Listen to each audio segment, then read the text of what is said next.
주님이 하지 말라니까 안 한다니까 저요. 하면 또 보는 거.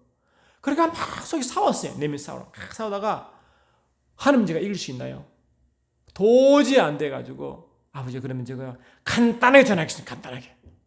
그래가지고 손 붙들고 마이크 좀 달라고 앞에 나가가지고 제가 복음을 전하는데 물을 말할 뭘 몰라.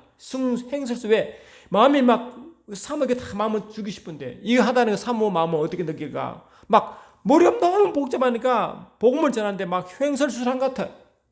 그리고 막 그냥 얼굴이 빨개지고 도망가듯이 그냥 빨리 앉았어요.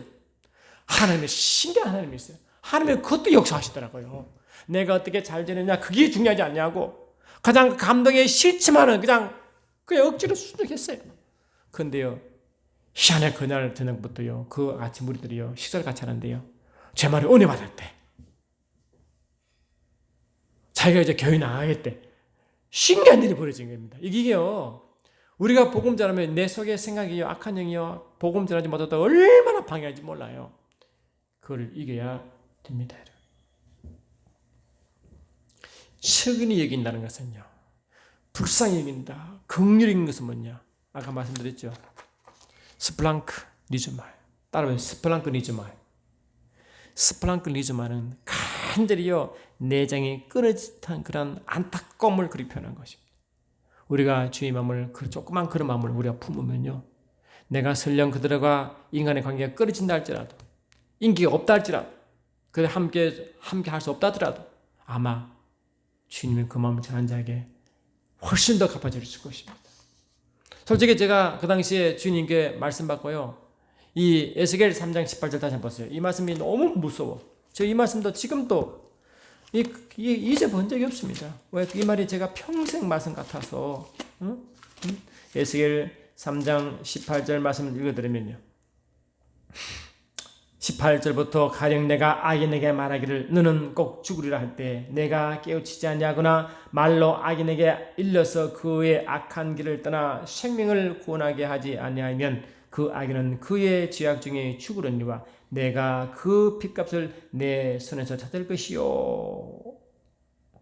그 영혼이 말 안 전하면요 죄값을 주는데 근데 주님은 그 영혼의 핏값을 내게 청구하신다. 제가 이 말씀 직접 받았거든요. 무서워 안 무서워요? 이 말씀하고 너무 무서워가지고 하나님이 이제 몸을 회복시켜 회사에 나가게 했는데요 정신을 못 차도록 전도했습니다. 무서워가지고 그때 하나님이 그때 조금 영혼들을 구원하게 한 것 같아요. 근데 그 막 복음이 불타니까요 하나님이 저에게 막 역사하시는데 놀란 기적이 그때 엄청 많이 일어났습니다. 제가 깨달았습니다. 우리가 주의 마음을 안고 내가 주의 마음을 안고 그냥 순종할 때 그때 하나님 역사하시구나 그걸 깨달았어요.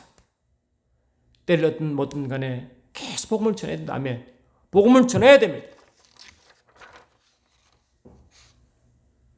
근데 복음 전하다 보니까요 아직 열주자가 성령을 받기 전이잖아요. 물 능력을 받아가지고 기적을 행했지만 아직 성령이 그들 속에 임하지 않았기 때문에 그때는요 성령이 그 약할 때잖아요. 그때는 그 주위 사람부터 전합니다. 그러니까 보니까요 요한복음 1장을 잠깐 폈어요. 보니까 이거 한번 읽고 우리가 말씀을 좀 정리했으면 요한복음 1장을 보니까 1장 36절 한번 보세요. 보시면 있습니다. 요한복음 1장 35절부터 보니까 또 이튿날 요한이 자기 제자 중 두 사람과 함께 섰다가 예수께서 다니심을 보고 말하되 보라 하나님의 어린 양이로다. 두 제자가 그의 말을 듣고 예수를 따르거늘 예수께서 돌이켜 그 따르는 것을 보시고 물어 이르시되 무엇을 구하느냐 이르되 납비여 어디 계시오니까. 예수께서 이르시되 와서 보라. 그러므로 그들이 가서 계신 데를 보고 그날 함께 거하니 때가 10시쯤 되더라. 요한의 말을 듣고 예수를 따르는 두 사람 중 하나는 시몬 베드로의 형제 안드레라. 그래 안드레가 먼저 예수를 따라간 겁니다. 그리고 뭐냐?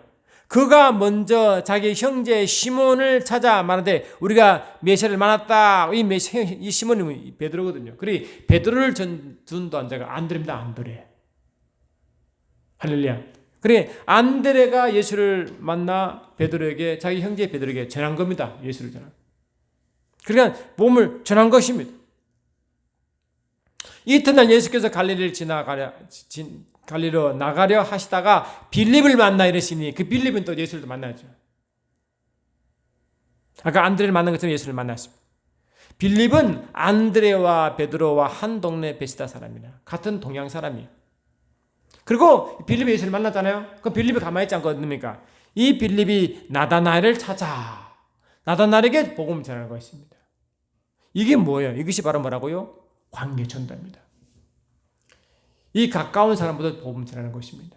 왜 그렇게 말하냐니까요. 마태복음 10장에 주님이 둘둘 짝짝이요. 주님이 복음 전하겠잖아요. 할 때 주께서 그들에게 뭘 말하냐니까요. 마태복음 10장 5절 보니까 예수께서 이 12을 보내시며 명하여 이르시되 이방인의 길로도 가지 말고 사마리아인의 고리도 들어가지 말고 오히려 이스라엘 집에 잃어버린 양에게로 가라. 가면서 전파하여 말하되 천국이 가까웠다 하라 했다. 이렇게 병든 자를 고치고 죽은 자를 살리고 나병 환자를 깨끗하게 하며 귀신을 쫓아내되 너희가 그저 받았으니 그저 주라 이랬단 말이에요. 그러니까 주님 뭐냐? 우선 그 주의 주관 영혼을 먼저 전하라는 겁니다. 이방인보다는 먼저 뭐라고? 사마리 고을 들어가지 말고 먼저 이스라엘 집에 잃어버린 양을 찾아가라. 그러니까 저와 여러분은요 먼저 우리 가정이 구원이 첫 번째입니다. 아멘 합시다.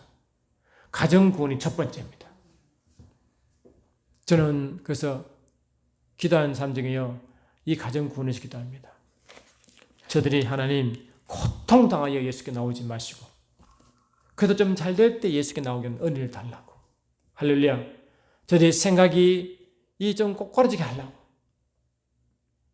그렇게 기도합니다.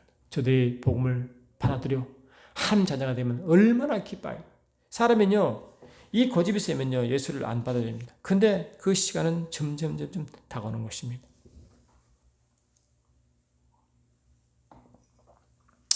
이왕 제가 말씀했으니까 하나 더 간정식으로 말씀을 끝내는데요. 제가 이제 신성도교 교회를 유치해서 기도하는데 바로 앞집에 아주 그냥 신사 양반이 계셨습니다. 그분은 충남대 직원이더라고요. 근데 그 근무를 끝나고 집에 이제 계시는데 잘생겼어요, 남자가. 나이가 많은데도 얼굴이 전혀 노인 같지가 않아요. 저 영혼을 기도하려고 이제 막 기도하는데 가서 복음을 전했죠. 하니까 막 마음을 동하더라 그분이요. 그 우리 교회까지 들어왔어요. 듣고 나간 거야. 그 뒤에 가면요 마음이 또 돌아선 거예요. 그럼 나중에 보니까 왜 그런가 보니까요 그 아내가 독실한 불교인입니다. 그 장모가 독실한 또 불교인이에요. 그 영향을 엄청 받는 거예요. 그래서 제가 시간 날 때마다 가가 복음 전했거든요. 그래 이게 곧 예수를 영접할 것 같은데 영접 안 하는 거예요. 그러는데. 근데 교회를 개척했는데 영혼들이 오지 않고 저는 교회를 개척하면 금방 교회가 꽉 찰 줄 알았거든요. 근데 전혀 영혼들이 오지 않는 거예요. 그래서 너무 화가 나가지고 막 기도하는데 주님이요 환상 중에 이렇게 말씀합니다. 갑자기 이게 우리가 담요 블랭킷 담요가 이렇게 개켜 있잖아요. 근데 담요가 개키는 것이 싹 풀리면서 어떤 집 앞에 딱 가는 거예요. 그거 보니까 그것이 그 영혼이요. 그거 내가 이렇게 그 빨간 그 우리 카펫처럼 그런 거예요. 그걸 밟고 교회로 오는 거예요. 그래서 주님 그랬다. 네가 기도하는 만큼 그 영혼 온답니다. 너 기도를 받고 한 걸음 하면 온대요. 근데 저는 영혼이 저렇게 뻣뻣하고 복음 전하는데 왜 안 되지? 그러니까 두렵다. 하는 때가 있느니라. 우리가 전할 때 항상 가는 게 아니고요. 딱 전할 때가 있대. 떠나는데 맨 처음에 이만큼 기회가 주어지잖아요. 주어지는데 거부했습니다. 다음에 또 감동 줘 가면 또 기회는 주어져. 근데 그 기회가요. 그만 좁아진대. 그럼 또 거부했어. 또 한동안 또 이따가 하나님 또 감동을 줘 기회를 주신다. 구원의 기회를 주신대. 그러면 그만큼 또 안 받아도 돼요. 그만 이만큼 주어진대. 그게 자꾸 뭡니까? 이 기간이 줄어진다. 그래 어떤 사람이요. 야, 내 죽기 직전에 예수 믿을게. 그 믿지 마십시오. 주님은요, 그 사단은요, 절대 그 영혼을 낳지 않습니다. 마음을 처음 더 완악하게 만들어가지고 가장 예수를 못 믿게 만듭니다. 그러니까 기회는 점점 줄어들어. 그리고 예수 죽을 직전에 복음 받는 건요, 그게 기적의 기적, 실은요. 할렐루야. 그러므로 여러분, 시간이 많다고 생각하지 마십시오. 그 마음 감동받을 그때가 복음을 전할 시기입니다. 매 순간순간 절대 여러분 복음 전하다가 실망하지 마시고, 형제자매 여러분 가족이 먼저 구원을 시켜야 됩니다.